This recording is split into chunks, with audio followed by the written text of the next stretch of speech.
کہ عدل کرو. اب یہ حکم آ گیا نا کہ اللہ سبحانہ تعالیٰ کہتے ہیں، پہلے بتا رہے ہیں کہ نہ کرو ایسے، کہ اگر تمہاری دشمنی بھی ہے کسی قوم سے پھر بھی تم نے عدل کرنا ہے. اعدلوا، عدل کرو، ہوا اقرب للتقویٰ، کہ یہ قریب ہے زیادہ تقویٰ کے. کہتے ہیں واتقوا اللہ، اللہ سے ڈر جو. کیوں ڈر جو اللہ سے؟ ان اللہ، بے شک اللہ، خبیر بما تعملون، اللہ خوب خبر رکھتا ہے جو تم کرتے ہو. اب دیکھیے ہر آیت کا اینڈ اگر آپ غور کریں نا تو اللہ سبحانہ تعالیٰ کا ایک غضب، ایک غصہ آپ کو نظر آئے گا، کہ اللہ بتاتے ہیں کہ کیوں تقویٰ اختیار کرو، کہ اللہ جانتا ہے، خبر رکھتا ہے جو تم کرتے ہو. دیکھیے آپ ذرا سوچئے کہ اگر آپ کسی جگہ پہ کام کریں، آپ کے آپ کو پتہ ہے کہ وہاں پہ انہوں نے کیمرے لگائے ہوئے ہیں، کیونکہ میرا تو ایکسپیرینس ہے، میرے بزنس پہ ہمیشہ کیمرے لگے ہوتے ہیں. تو دا مومنٹ ان کو یہ احساس ہوتا ہے نا کہ میں دیکھ رہی ہوں، تو وہ بیٹھی ہوئی بھی کام کر رہی ہوتی ہے تو کھڑی ہو جاتی ہے. مجھے پتہ لگ جاتا ہے، اور میں اکثر فون کر کے کہتی ہوں کہ کہ میں تم کو اس وقت دیکھ رہی ہوں. اس وقت بات ہی فرق ہوتی ہے، ان کا بات کرنے کا طریقہ ہی فرق ہو جاتا ہے. اسی طرح سے آپ دیکھیں شیطان ہمیں سب سے زیادہ یہ بلاتا ہے. اتنا مشکل ہوتا ہے کہ بار بار ہم بھولتے ہیں. ایک زمانے میں نے یہی آیت لکھ کے ہر جگہ پہ، میں نے اپنے جائے نماز پہ بھی رکھ دی تھی، میں نے فریج پہ لگا دی تھی، میں نے اپنے فون کی الٹی سائڈ پہ بھی لگا دی تھی کہ Allah is watching you, Allah is watching you, تاکہ یہ میں بھولوں نہ. کیونکہ جب ہمیں یہ احساس ہوگا کہ اللہ سبحانہ تعالیٰ ہمیں دیکھ رہے ہیں نا، ہمارا ہر عمل ٹھیک ہو جائے گا. اب دیکھیے کہ کرامن کاتبین ایک ایک، وہ کہتے ہیں اللہ سبحانہ تعالیٰ کہتے ہیں تمہارے منہ سے کوئی لفظ نہیں ادا ہوتا، نکلتا نہیں ہے، کہ وہ اچک لیتے ہیں اس بات کو لکھنے کے لیے.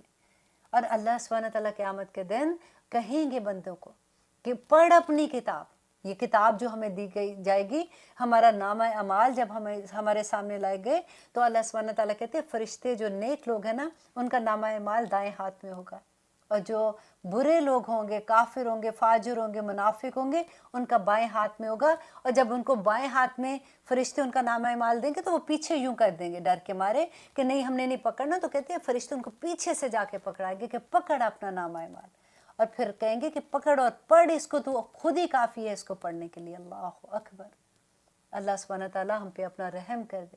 اب دیکھیے دعا مانگا کریں اللہ سبحانہ تعالیٰ سے. نبی صلی اللہ علیہ وسلم نے ہی ہمیں دعائیں سکھائی تھی نا کہ اللہم آتی نفسی تقواہا، اے اللہ میرے نفس کو اس کا تقوی عطا کر، وزکیہا، اور اس کو پاک کر دے. انت خیر من زکاہا، کہ اے اللہ تو ہی اس کا بہترین پاک کرنے والا ہے. انت ولیہا و مولاہا، کہ تو ہی اس کا ولی ہے اور تو ہی اس کا مولا ہے.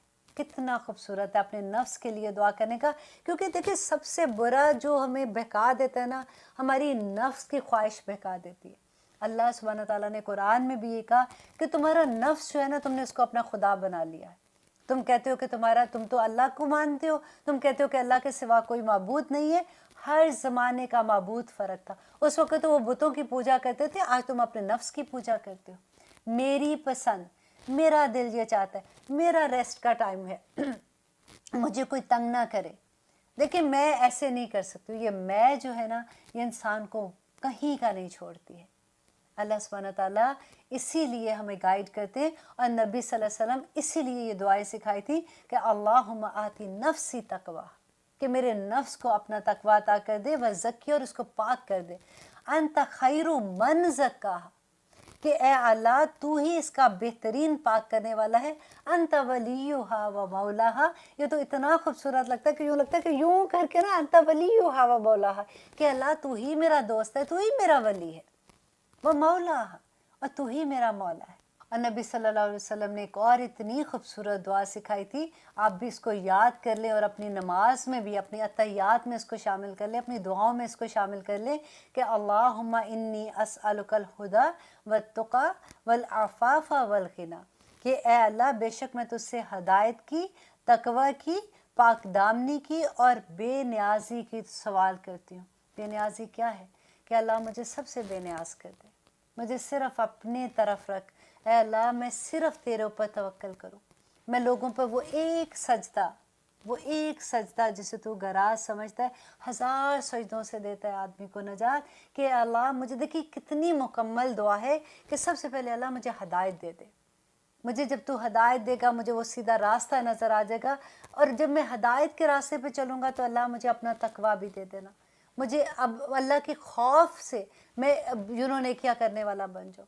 اللہ سبحانہ تعالیٰ جب تو مجھے اپنا تقویٰ دے دے گا تو مجھے عفاف کہتے ہیں کہ اللہ سبحانہ تعالیٰ مجھے پاک دامن کر دینا، میرے گناہوں سے مجھے پاک کر دینا، اور والغنیٰ، اور مجھے سب سے غنی کر دینا۔ یہ یاد کر لیجئے گا انشاءاللہ، یہ دعا بہت خوبصورت ہے۔ اور آگے اللہ سبحانہ تعالیٰ کہتے ہیں کہ جب وہ تقویٰ مانگتا ہے تو اللہ کہتے ہیں کہ ان اللہ خبیر بما تعملون، کہ اللہ خبر رکھتا ہے جو کچھ تم کرتے ہو۔ اور اگلی آیت دیکھیے، اتنی خوبصورت ہے، آیت نمبر 9 سورۃ المائدہ، کہ وعد اللہ الذین آمنوا، کہ وعدہ ہے اللہ کا ان لوگوں سے جو ایمان لائے۔ کون ایمان لائے ہیں؟ ہم لوگ الحمدللہ۔ وعاملوا الصالحات، اور انہوں نے نیک عمل کیے۔ اب دیکھیں پورے قرآن میں جہاں پہ ایمان کا لفظ آتا ہے وہاں پہ عاملوا الصالحات کا لفظ آتا ہے۔ ایسا نہیں ہے کہ ہاں جی ہم مسلمان ہیں بس اس کے بعد عمل ہمارا دل چاہے جو بھی ہم کریں، ایسا بالکل بھی نہیں ہے۔ یہ غلط فہمی اچھے سے دل کو نکال دیجئے، دل میں سے نکال دیجئے، کیونکہ اللہ سبحانہ تعالیٰ ہر جگہ پہ کہتے ہیں کہ وہ لوگ جو آمنو ایمان لائے، وہ عاملوا الصالحات، اور فوراً انہوں نے پھر نیک عمل کرنے شروع کر دیے۔ آپ کو وہ سورہ یاد ہے جب ہم پڑھتے ہیں ان الانسان لفی خسر، بے شک ان الانسان لفی خسر، بے شک انسان جو ہے نا وہ گھاٹے میں ہے۔ ان الذین آمنوا، سوائے ان لوگوں کے جو ایمان لائے، وعاملوا الصالحات، اور انہوں نے نیک عمل کیے۔ وعاملوا الصالحات کیا ہے؟ کہ نیک عمل میں اللہ سبحانہ تعالیٰ کی راہ میں پھر بھاگے نیکی کی طرف، اور پھر اللہ کا پیغام لوگوں تک، کیونکہ ہمارا کام ہی یہ ہے نا۔ آپ کو یاد ہے نا اپنا منصب، میں آج آپ کو یاد نہیں کروایا آپ کا منصب، کیونکہ میرا اکثر یہ ہوتا ہے کہ میں ہر پروگرام میں ایک دفعہ ہم اپنا ایک جو اللہ سبحانہ تعالیٰ نے ہمیں جواب دیا ہے وہ ہم ایک دفعہ ضرور دہرا لیتے ہیں تاکہ ہم بھولیں نہیں اس کو۔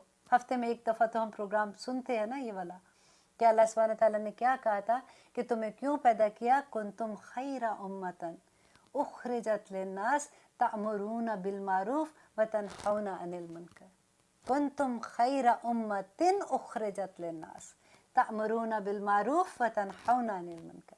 الحمدللہ۔ تو ہم جب کرتے ہیں عامل الصالحات کرتے ہیں، نیک کام کرتے ہیں، تو اللہ سبحانہ تعالیٰ آگے کیا کہتے ہیں، ان الانسان لفی خسر ان الذین آمنوا وعملوا الصالحات وتواصوا بالحق وتواصوا بالصبر، کہ جب وہ حق کی تلقین کرنے جاتے ہیں، حق کی تبلیغ کرنے جاتے ہیں، لوگوں کو حق بات بتاتے ہیں، تو لوگ پھر کیا کرتے ہیں؟ ہر طرف سے تو آپ کو شاباشی نہیں ملتی ہے۔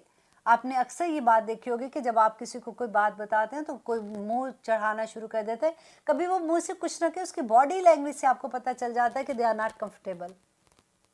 پھر آپ کو کیا کرنا ہوتا ہے؟ پھر آپ کو غصہ آتا ہے کہ اس کو میں اس کے بات نہیں بتاؤں گی، اس کو میں نے بتایا تھا تو اس نے میرا مذاق اڑایا تھا۔ ہم تو اتنے تھوڑے دلے ہوتے ہیں کہ چھوٹی چھوٹی باتوں پہ ہمارے آنسو بھی نکلنا شروع ہو جاتے ہیں۔ ذرا یاد کریں نبی صلی اللہ علیہ وسلم کا زمانہ، 13 سال مکہ میں اللہ سبحانہ تعالیٰ کا جو پیغام لے کے جاتے تھے، جب لوگ حج کے لیے آتے تھے ایک ایک خیمے میں جاتے تھے، ایک ایک خیمے میں جا کے اللہ کا پیغام دیتے تھے، لوگ نہیں سنتے تھے۔ پھر وہ دوسری جگہ، پھر اگلے سال حج کا زمانہ آ جاتا تھا تو وہ یہ نہیں سوچتے تھے کہ ابھی پچھلے سال گیا تھا تو لوگوں نے تو میری بات نہیں سنی، میرا مذاق اڑایا، آج نہیں جاؤں گا۔ وہ پھر جاتے تھے، ایک ایک خیمے میں جا کے اللہ کا پیغام دیتے تھے۔ بس اللہ سے دعا کیا کیجئے کہ اللہ حکمت عطا کر دے، بس صحیح وقت پہ صحیح بات کرنے کی حکمت عطا کر دے کہ لوگوں کے دل میں اتر جائے ہماری بات۔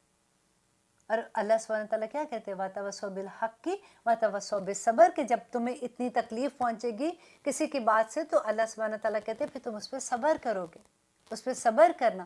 ایسا نہیں کہ پہلے واویلا مچا دیا، یا اس نے مجھے یہ کہا، دیکھنا میں اس کے ساتھ یہ کروں گی، میں یہ کروں گی، اور بعد میں کہا چلو ٹھیک ہے میں صبر کرتی ہوں۔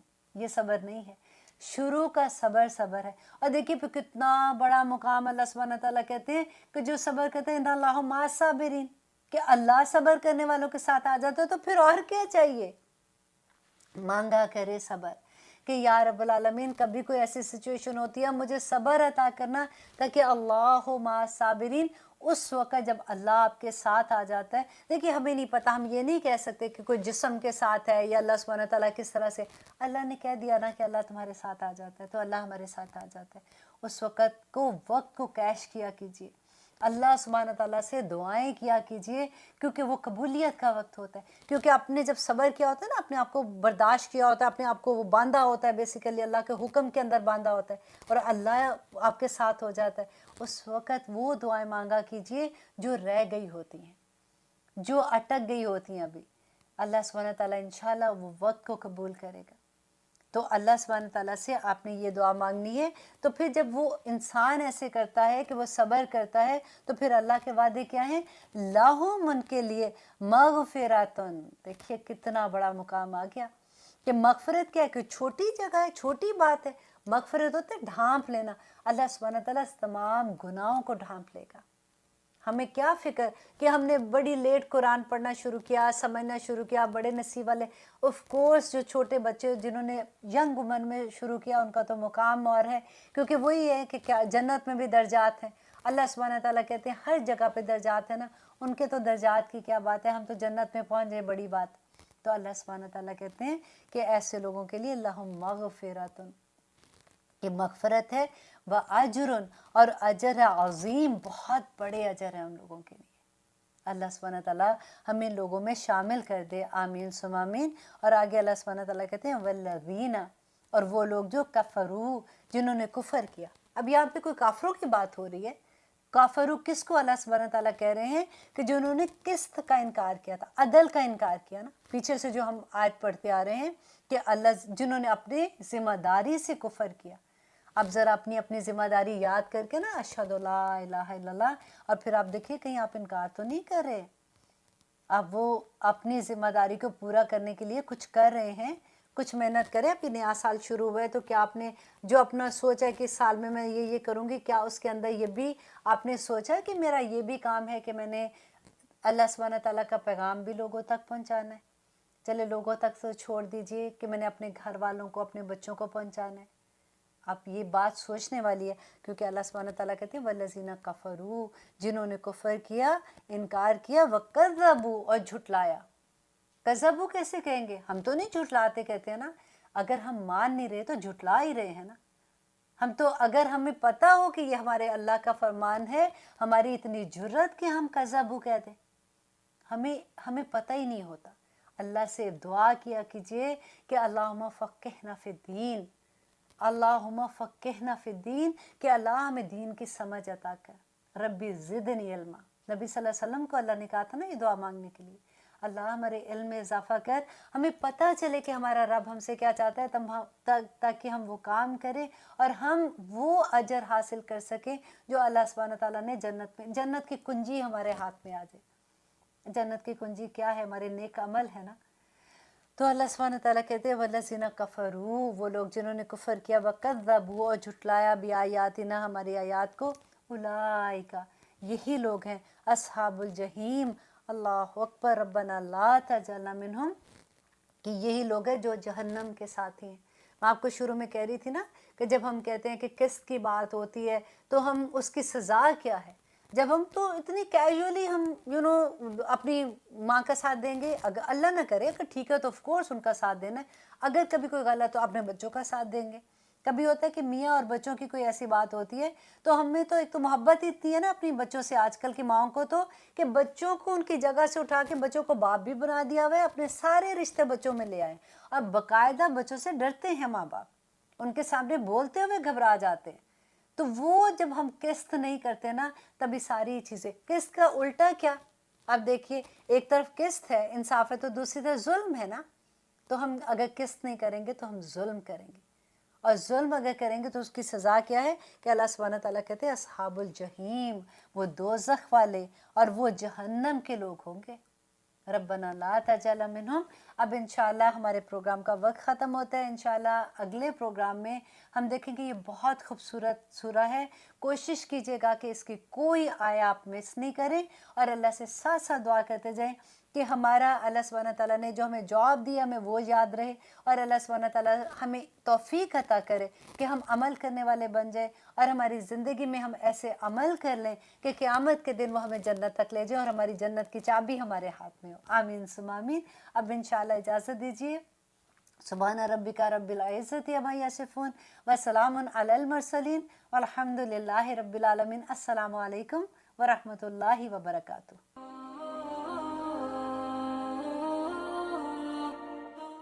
اور یہ طاق گنتی پر بولا جاتا ہے آڈ نمبر پہ، جیسا کہ 1، 3 اور 5۔ وتر کا اصطلاحی معنی یہ ایک ایسی نماز ہے جو نماز عشاء اور طلوع فجر کے درمیان ادا کی جاتی ہے۔ اس کا وقت کب سے کب تک ہے؟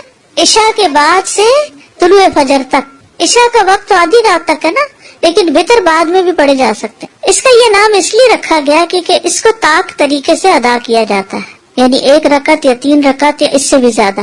اللہ تعالیٰ کی صفت وتر ہے، وَإِنَّ اللَّهَ وِتْرٌ يُحِبُّ الْوِتْرَ، بے شک اللہ وتر ہے اور وتر کو پسند کرتا ہے، یعنی ایک ہے۔ یہاں وتر ایک کے معنی میں استعمال ہو رہا ہے۔ وتر کی نماز سنت مؤکدہ ہے، مومن کو اس کی حفاظت کرنی چاہیے۔ جو کسی دن وتر پڑھے اور کسی دن اسے چھوڑ دے، یعنی کبھی ون سے نوائل اگر چھٹ بھی جائے تو اس کا مواخذہ نہیں، جیسے سنت مؤکدہ کبھی انسان سے چھٹ جائے اس کا مواخذہ نہیں۔ سنت مؤکدہ کا مطلب یہ ہے کہ اس کی بہت تاکید کی گئی ہے۔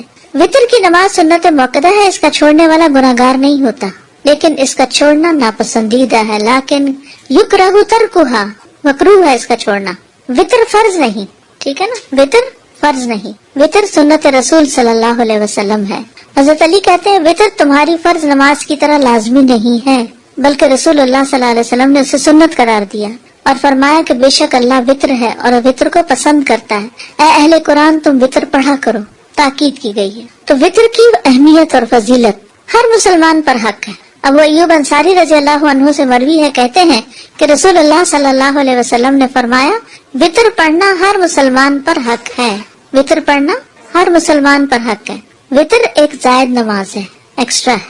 عبداللہ بن عمر رضی اللہ عنہ سے مروی ہے، کہتے ہیں کہ رسول اللہ صلی اللہ علیہ وسلم نے فرمایا بے شک اللہ نے میری امت پر انگور وغیرہ کی شراب اور جوا اور مکئی کی شراب اور طبلے اور باجے کو حرام قرار دیا ہے، اور میرے لیے نماز وتر کا اضافہ کر دیا ہے، یعنی آپ کی امت کے لیے یہ نماز ایکسٹرا رکھی گئی ہے، آپ کے لیے، آپ کے لیے ہے تو پھر آپ کی امت کے لیے بھی۔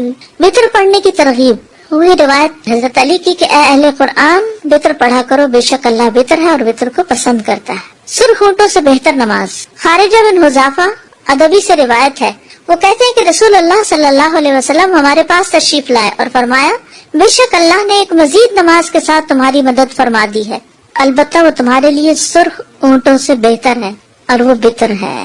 یہ رات کی آخری نماز ہے، جیسے دن کی نماز مغرب کے ساتھ وتر کی جاتی ہے، ایسے ہی رات کی نماز وتر نماز کے ساتھ وتر کی جاتی۔ عبداللہ رضی اللہ عنہ سے روایت ہے، نبی صلی اللہ علیہ وسلم نے فرمایا لوگوں اپنی رات کی آخری نماز وتر کو بناؤ، ٹھیک ہے۔ ابن عمر سے مروی ہے، کہتے ہیں کہ جو شخص رات کو نفل نماز پڑھے تو وہ اپنی آخری نماز وتر کو بنائے، کیونکہ رسول اللہ صلی اللہ علیہ وسلم اس کا حکم دیتے تھے۔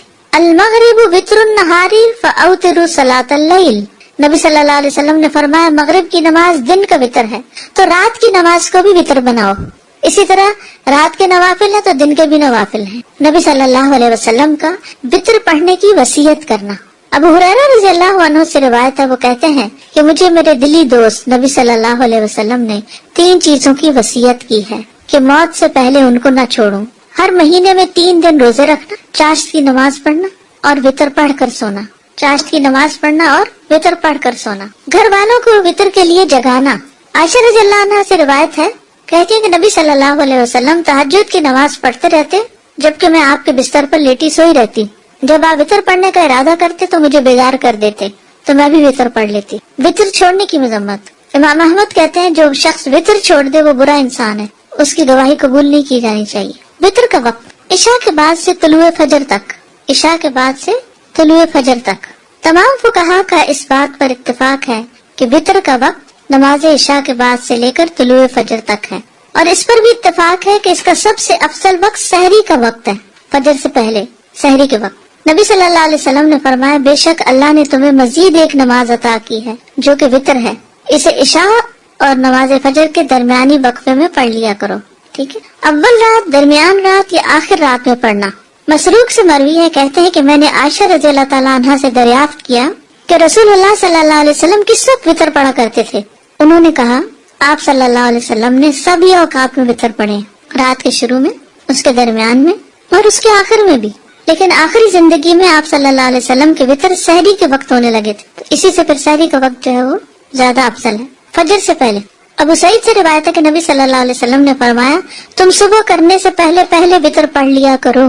ابن عمر سے روایت ہے کہ نبی صلی اللہ علیہ وسلم نے فرمایا جب فجر طلوع ہو جائے تو تہجد اور وطر کا سارا وقت ختم ہو جاتا ہے، اور لہٰذا فجر کے طلوع ہونے سے پہلے وطر پڑھ لیا کرو، یہ اس کا اصل وقت ہے، یعنی فجر طلوع ہونے سے پہلے۔ فجر طلوع ہونے کے بعد کیا شروع ہو جاتا ہے؟ فجر۔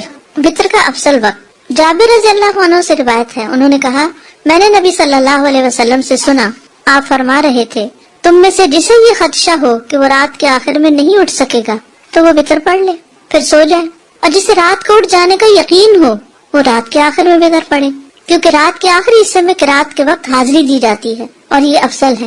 ابو قتادہ سے مروی ہے کہ نبی صلی اللہ علیہ وسلم نے ابو بکر رضی اللہ عنہ سے پوچھا تم وطر کس وقت پڑھتے ہو؟ انہوں نے کہا میں وطر رات کے اول حصے میں پڑھتا ہوں۔ اور عمر رضی اللہ عنہ سے پوچھا کہ تم وطر کس وقت پڑھتے ہو؟ انہوں نے کہا کہ میں رات کے آخری حصے میں پڑھتا ہوں۔ ٹھیک ہے، ابو بکر کب پڑھتے تھے؟ اول حصے میں، اور عمر آخری حصے میں۔ آپ نے ابو بکر کے متعلق فرمایا اس نے احتیاط کو اختیار کیا ہے کہ کہیں قضا نہ ہو جائے، پڑھ کے سو۔ اور عمر رضی اللہ عنہ کے بارے میں فرمایا اس نے عزم اور قوت کو اختیار کیا، عزیمت کی راہ، انہوں نے رخصت کی، انہوں نے عزیمت کی۔ جسے رات سوئے رہنے کا خدشہ ہو وہ سونے سے پہلے وطر پڑھ لے۔ یہ سب سوال آپ لوگ کرتے رہتے ہیں کہ وطر کب پڑھیں، اگر نیند آ گئی تو پھر کیا ہوگا، تو پھر پہلے پڑھ لیں۔ ہر شخص کو اپنا زیادہ پتا ہوتا ہے نا۔ ابو درداء بیان کرتے ہیں میرے خلیل نے مجھے 3 باتوں کی وصیت فرمائی تھی، میں انہیں کسی صورت نہیں چھوڑتا۔ مجھے وصیت فرمائی کہ ہر مہینے 3 دن کے روزے رکھوں، وطر پڑھ کر سویا کروں، اور دہا کے نفل پڑھوں سفر اور حضر میں۔ آج ہی مجھے کسی نے میسج کیا کہ میں حرم میں بیٹھی ہوں، کیا یہاں سنت پڑھے؟ کیا کہیں گے آپ؟ جی ہاں، یہ کہ بات گئی عبادت کے لیے، اور وہاں یعنی کہ سفر اور وہ نہیں کنسیڈر کریں گے، بلکہ ورک کا سجود، کثرت سے رکوع اور سجدے وہاں کریں گے۔ طہر بیتی للطائفین والعاکفین ورک کا سجود، تو وہ سجود صرف فرض نماز تھوڑی امام کے پیچھے، ویسے تو جتنی نماز آپ پڑھ سکتے، کیونکہ وہاں ایک نماز پڑھنے کا کتنا زیادہ اجر ہے۔ تو جس کو فکر ہو کہ اٹھ نہیں پاؤں گا وہ پڑھ کے سوئے، وطر پڑھ کر سونے والا عقل مند ہے۔ سعد بن ابی وقاص رضی اللہ عنہ سے مروی ہے کہ وہ عشاء کی نماز مسجد رسول صلی اللہ علیہ وسلم میں پڑھا کرتے تھے، پھر ایک ہی وطر پڑھا کرتے تھے، اس سے زیادہ وطر کی رکعت ادا نہیں کرتے تھے۔ تو ان سے کہا جاتا ابو اسحاق آپ نماز وطر کی ایک ہی رکعت پڑھتے ہیں، زیادہ نہیں پڑھتے، کیا وجہ ہے؟ وہ کہتے جی ہاں، میں نے رسول اللہ صلی اللہ علیہ وسلم کو فرماتے ہوئے سنا عقل مند وہ ہے جو سونے سے پہلے وطر ادا کر لیتا ہے۔ وطر کا آخری وقت، ابن عباس کہتے ہیں وطر کا آخری وقت فجر کے طلوع ہونے سے پہلے رات کا آخری وقت ہے، اور فجر کی اذان کے شروع ہوتے ہی ختم ہو جاتا ہے۔ جب مؤذن اپنی اذان میں صبح کے وقت کو خوب تلاش کر رہا ہوتا ہے اس وقت وطر کا وقت ختم ہو جاتا ہے، لیکن جب اذان دینے والا اذان کہہ دے اور ایک مسلمان اپنی آخری رکعت میں ہو تو وہ اسے مکمل کرے گا۔ یعنی آپ نے 3 وطر شروع کر دیے، اتنے میں ادھر آپ نے اللہ اکبر کی، ادھر کیا ہوا، اذان شروع ہو گئی، اب آپ کیا کریں گے؟ وطر پورے کریں گے۔ تو کہتے ہیں کہ جب مسلمان اپنی آخری رکعت میں ہو تو اسے مکمل کرے گا، کیونکہ صرف اذان سننے سے طلوع فجر کا یقین نہیں کیا جا سکتا، اور اس میں کوئی حرج بھی نہیں ہے کہ اس وقت نماز پوری کر لی جائے، کیونکہ اس زمانے میں 2 اذانیں ہوتی تھی نا، ایک پہلی اور ایک دوسری، تو دوسری جو اذان ہوتی ہے وہ فجر کی ہوتی ہے۔ اب بھی آپ دیکھیں مکہ میں 1 گھنٹہ پہلے وہ نفل کے لیے اٹھاتے ہیں۔ وطر کی رکعت، جہاں تک کم سے کم وطر کا تعلق ہے تو وہ 1 رکعت ہے، اور جہاں تک اس کی زیادہ سے زیادہ تعداد کا تعلق ہے تو وہ 11 رکعت ہے، میکسیمم 11 ہے۔ ایک قول یہ ہے کہ اس کی تعداد 13 رکعت بھی، لیکن زیادہ مناسب یہ ہے کہ اس کی تعداد 11 رکعت ہو۔ اگر کبھی 13 بھی پڑھ لی جائے تو کوئی حرج نہیں، ہم تو 3 سے اوپر نہیں جاتے۔ نبی صلی اللہ علیہ وسلم کا 7 سے کم اور 13 سے زیادہ وطر نہ بنانا۔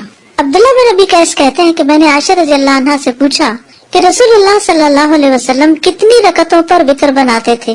انہوں نے فرمایا 4 اور 3 پر یعنی 7، 6 اور 3 پر یعنی 9، 8 اور 3 پر یعنی 11، 10 اور 3 پر یعنی 13، لیکن 13 رکعتوں سے زیادہ اور 7 سے کم پر وطر نہیں بناتے تھے، اور فجر سے پہلے کی 2 رکعتیں نہیں چھوڑتے تھے۔ یعنی 4 کس طرح 2 کر کے پڑھی، اور پھر 3 ایٹ اسٹریچ، 6 اور 3، 8 اور 3 نہیں، وہ ایک وطر بناتے تھے نا، اس پر ایک آخر کے ایک ہوتا ہے نا وطر، تو جی 10، 2، 2، 2، 2، 2 اور پھر ایک آخری، اور فجر سے پہلے کی 2 رکعتیں نہیں چھوڑتے تھے۔ ٹھیک ہے، جو جتنی تعداد میں چاہے وطر پڑھ لے، ابو ایوب انصاری سے مروی وہ کہتے ہیں کہ رسول اللہ صلی اللہ علیہ وسلم نے فرمایا وتر پڑھنا ہر مسلمان پر حق ہے، بس جو 5 وتر پڑھنا چاہے تو 5 پڑھ لے، جو 3 پڑھنا چاہے تو 3 پڑھ لے، جو 1 پڑھنا چاہے وہ 1 پڑھ لے۔ میجورٹی 3 ہی پڑھتی ہے، لیکن کبھی سفر ہوتا ہے، کبھی بیماری ہوتی ہے تو کوئی حرج نہیں، یعنی رخصت تو موجود ہے نا۔ 1 وتر پڑھنے کی دلیل ابن عمر رضی اللہ عنہما سے روایت ہے کہ ایک آدمی نبی صلی اللہ علیہ وسلم کی خدمت میں حاضر ہوا جبکہ اس وقت آپ خطبہ دے رہے تھے، تو اس نے کہا رات کی نماز کس طرح ادا کی جائے، رات کی نماز کس طرح ادا کی جائے؟ آپ نے فرمایا 2 رکعت، پھر جب تمہیں صبح کا اندیشہ ہو تو 1 رکعت وتر پڑھ لو، وہ تمہاری پڑھی ہوئی سابقہ نماز کو طاق عدد میں تبدیل کر دے گی۔ اصل میں ہم نوافل تو پڑھتے نہیں، بس 1 وتر کی فکر ہے، تو اگر نوافل پڑھنے ہو ساتھ تو 2 کر کے وہ پڑھ کے پھر 1 الگ پڑھ لیں، یا پھر آخری 2 اور 3 اکٹھی کر لیں۔ 3 وتروں کی دلیل ابن عباس سے مروی کہ نبی صلی اللہ علیہ وسلم 3 وتر پڑھتے تھے۔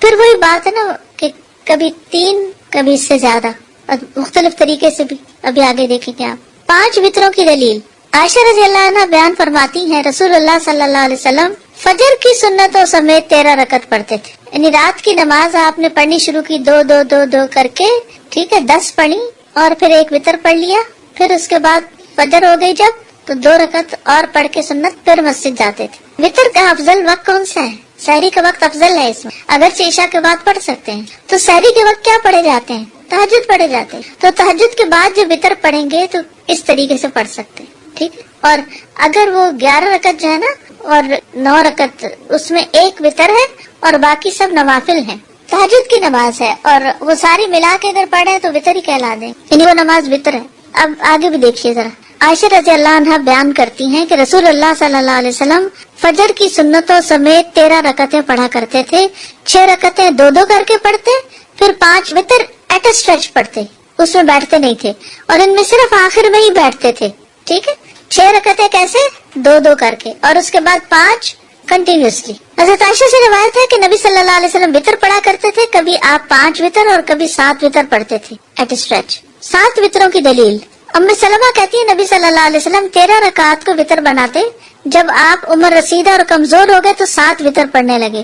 7 وتر سے مراد 7 ایک نہیں، بلکہ وہ جو 2 والی رکھتے ہیں ان کے ساتھ ملا کے 7 بنے۔ 9 وتروں کی دلیل سعد بن ہشام بن عامر سے روایت ہے، انہوں نے کہا میں نے عرض کی اے ام المومنین مجھے رسول اللہ صلی اللہ علیہ وسلم کے وتر کے بارے میں بتائیے، تو انہوں نے کہا ہم آپ کے لیے آپ کی مسواک اور آپ کے وضو کا پانی تیار رکھتے تھے، تو اللہ رات کو جب چاہتا آپ کو بیدار کر دیتا، تو آپ مسواک کرتے، وضو کرتے، پھر 9 رکعتیں پڑھتے، ان میں آپ 8ویں کے علاوہ کسی رکعت میں نہ بیٹھتے، 8 رکعت ایٹ اسٹریچ پڑھ کے 8ویں میں اتحیات بیٹھتے، اور پھر آپ 1 رکعت اور پڑھتے، پھر اللہ کا ذکر کرتے، اس کی حمد بیان کرتے، اس سے دعا کرتے، پھر سلام پھیرے بغیر کھڑے ہو جاتے، پھر کھڑے ہو کر 9ویں رکعت پڑھتے، پھر بیٹھتے اور اللہ کا ذکر کرتے، اس کی حمد کرتے، اس سے دعا کرتے، پھر سلام پھیرتے جو ہمیں سناتے تاکہ ہم بھی اٹھ جائیں، پھر سلام کے بعد بیٹھ کر 2 رکعتیں پڑھتے۔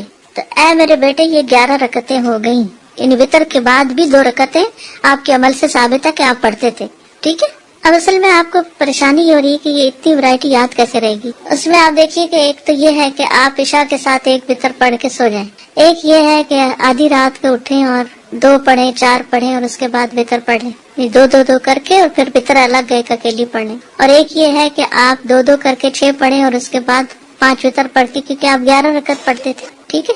پھر اسی طرح یہ بھی کہ 8 ایٹ اسٹریچ پڑھ کے 8ویں میں بیٹھ کے پھر 9ویں میں کھڑے ہو کے اس طرح پڑھتے تھے، ٹھیک ہے۔ پھر جب اللہ کے نبی صلی اللہ علیہ وسلم کی عمر بڑھ گئی اور جسم پر کسی حد تک گوشت چڑھ گیا، جسم بھاری ہو گیا، تو آپ 7 وتر پڑھنے لگ گئے اور 2 رکعتوں میں وہی کرتے جو پہلے کرتے تھے، بیٹھ کر پڑھتے۔ تو اے میرے بیٹے یہ 9 رکعتیں ہو گئی، بعد کی 2 رکعتیں۔ اور اللہ کے نبی جب کوئی نماز پڑھتے تو آپ پسند کرتے کہ اس پر قائم رہیں، اور جب آپ صلی اللہ علیہ وسلم پر نیند یا بیماری غالب آ جاتی اور رات کا قیام نہ کر سکتے تو آپ دن میں 12 رکعتیں پڑھ لیتے، یعنی وہ کمی نہیں آنے دیتے تھے اپنی عبادت میں، یعنی تہجد کی بھی قضا کرتے تھے۔ یہ مطلب اللہ سے محبت کا ثبوت نماز ہے۔ زبانی تو دعوے سبھی کرتے ہیں، ہم سب کرتے ہیں، ہمیں اللہ سے بڑی محبت ہے۔ والذین آمنوا اشد حبا للہ، بھی ثبوت کیا ہے؟ ثابت کرو، کچھ کر کے دکھاؤ۔ اس میں سب سے پہلے تو نماز ہے، وہ درست ہو۔ اس کے علاوہ وَيُطْعِمُونَ الطَّعَامَ عَلَىٰ حُبِّهِ، وہ اللہ کی محبت میں کھلاتے ہیں، اپنا مال خرچ کرتے ہیں۔ تو اللہ کی محبت کے لیے قربانیاں کرنی پڑتی ہیں. پھر اللہ کے راستے میں نکلنا. یحبہم و یحبونہ لا یخافون لومۃ لائم، امر بالمعروف اور نہی عن المنکر کرتے ہیں. یعنی اپنا آرام پیچھے، اپنی خواہشات پیچھے، اپنی مرضی پیچھے، ہر چیز میں پرائرٹی کچھ اور ہے. ہم یہ چیز بھول جاتے ہیں. کہیں بھی دو چیزوں میں سے ایک آتی ہے نا، ایک ذاتی کام اور ایک دین کا کام. ہماری توجہ کس طرف چلی جاتی. آج میرے ساتھ بہت عجیب واقعہ ہوا. عجیب کیا ہو، نارمل ہی ہے. میرا امتحان ہو گیا، ٹیسٹ ہو گیا.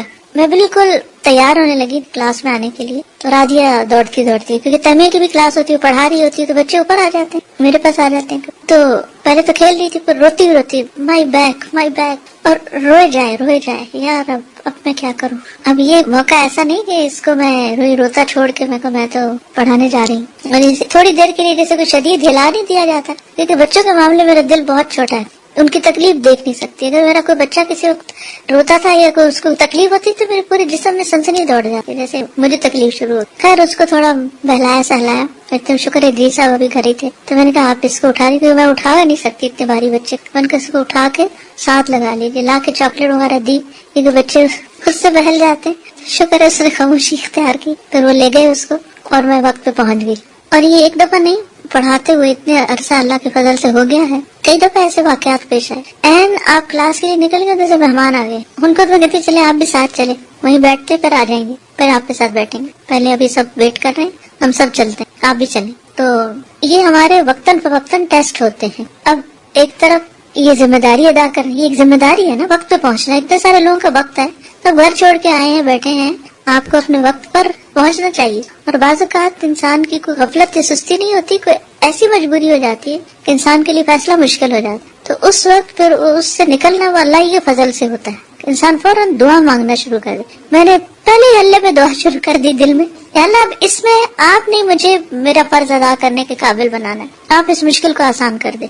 اللہ سے مدد مانگے، وَاسْتَعِینُوا بِالصَّبْرِ وَالصَّلَاةِ. فوراً دعا کیا کرے کہ اللہ میری ایک کمٹمنٹ ہے تیرے ساتھ، میں اس کو نہیں چھوڑ سکتی.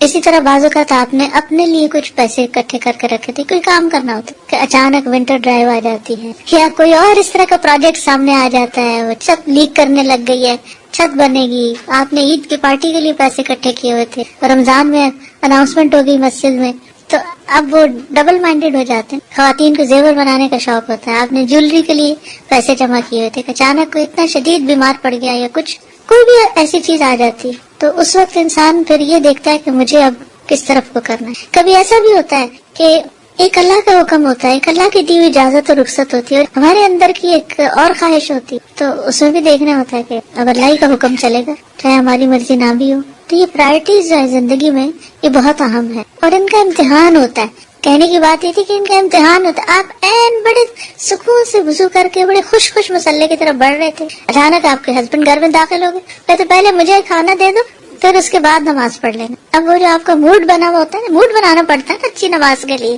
اچھا سا وضو کر کے، اچھا سے اپنے آپ کو ٹھیک کر کے، جیسے تیار ہو کے آپ پڑھ رہے ہیں ایک کام، اب آ گیا بیچ میں ایک اور، تو اس وقت دل تو نہیں وہ چاہتا کہ انسان اب اپنی پسند کا کام چھوڑ کے کوئی اور کرے، لیکن کرنا تو وہی ہوتا ہے کہ پھر وہ جس سے نماز کا سکون برقرار رہے. کیونکہ اگر آپ نے کھانا دیے بغیر نماز شروع کر دی تو نماز کا سکون لٹ جائے گا. نماز وتر کی ادائیگی کا طریقہ.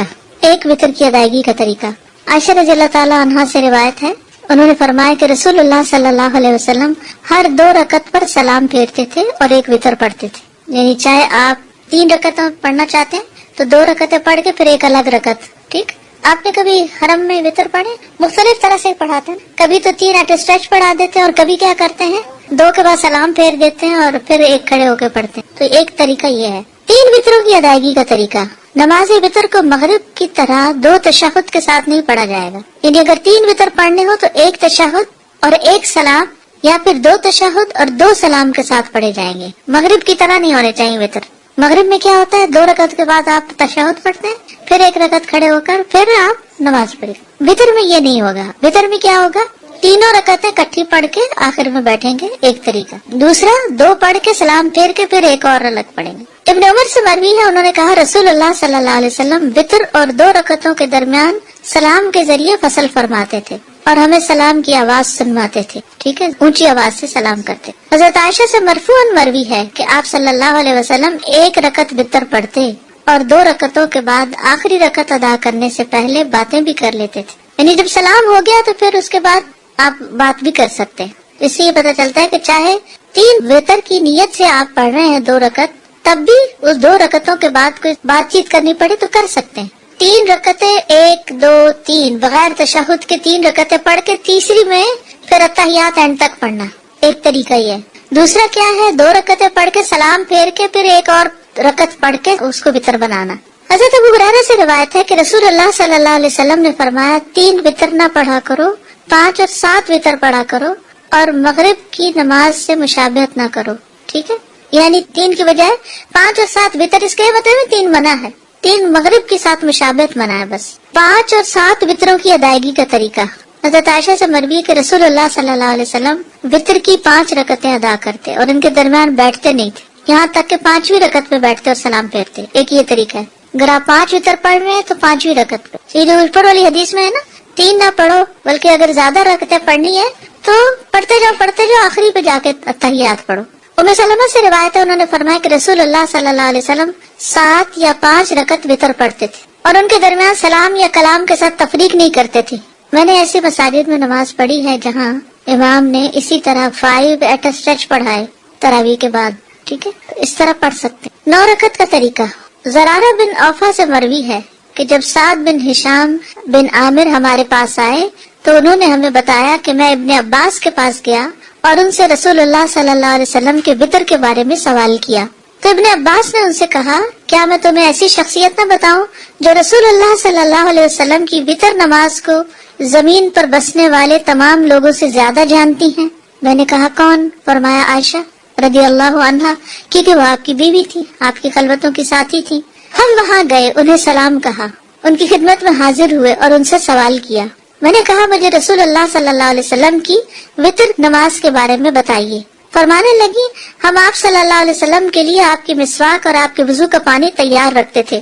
رات کو جس وقت اللہ عز و جل چاہتا آپ کو جگا دیتا، آپ مسواک اور وضو فرماتے، پھر 9 رکعتیں اس طرح پڑھتے کہ 8ویں رکعت کے علاوہ کسی رکعت میں تشہد کے لیے نہ بیٹھتے، اور 8ویں رکعت میں تشہد وغیرہ اور دعا تک پڑھ کے پھر کھڑے ہو کر پھر ایک رکعت پڑھتے، یعنی سلام کے بغیر. اے بیٹے، پھر جب رسول اللہ صلی اللہ علیہ وسلم بوڑھے ہو گئے اور آپ کو گوشت نے پکڑ لیا تو 7 رکعت پڑھ کر سلام پھیرتے اور بیٹھ کر 2 رکعت پڑھتے.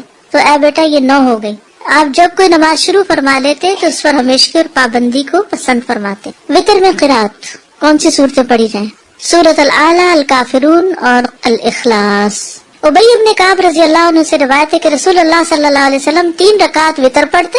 پہلی رکعت میں سبح اسم ربک الاعلی، دوسری میں قل یا ایھا الکافرون اور تیسری میں قل ھو اللہ احد پڑھتے تھے.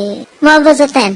عبدالعزیز بن جراج کہتے ہیں کہ ہم نے ام المومنین عائشہ رضی اللہ عنہا سے پوچھا کہ رسول اللہ صلی اللہ علیہ وسلم وتر میں کون سی صورتیں پڑھتے تھے؟ تو انہوں نے کہا پہلی رکعت میں سبح اسم ربک الاعلی، دوسری میں قل یا ایھا الکافرون اور تیسری میں قل ھو اللہ احد اور المعوذتین. یعنی یہ بھی آتا ہے، خالی قل ھو اللہ بھی آتا ہے اور اس کے ساتھ معوذتین بھی آتے ہیں. سورۃ النساء کی آیات.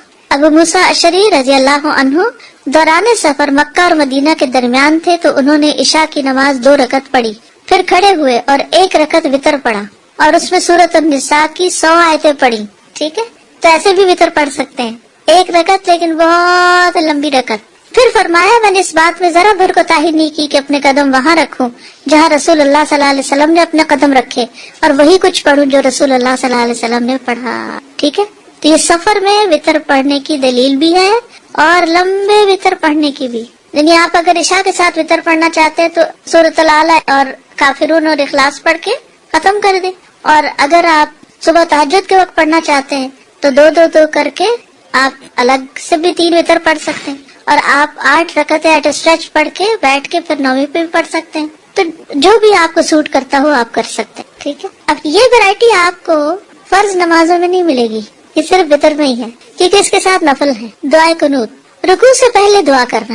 ابی ابن کعب سے روایت ہے رسول اللہ صلی اللہ علیہ وسلم وتر پڑھتے تھے تو رکوع سے پہلے دعائے قنوت پڑھتے تھے، یعنی سورۃ فاتحہ پڑھی، سورۃ ملائی اور اس کے بعد دعائے قنوت پڑھی اور اس کے بعد رکوع میں گئے، پھر سجدے میں گئے، قیام میں ہی پڑھ لی. دعائے قنوت کے الفاظ.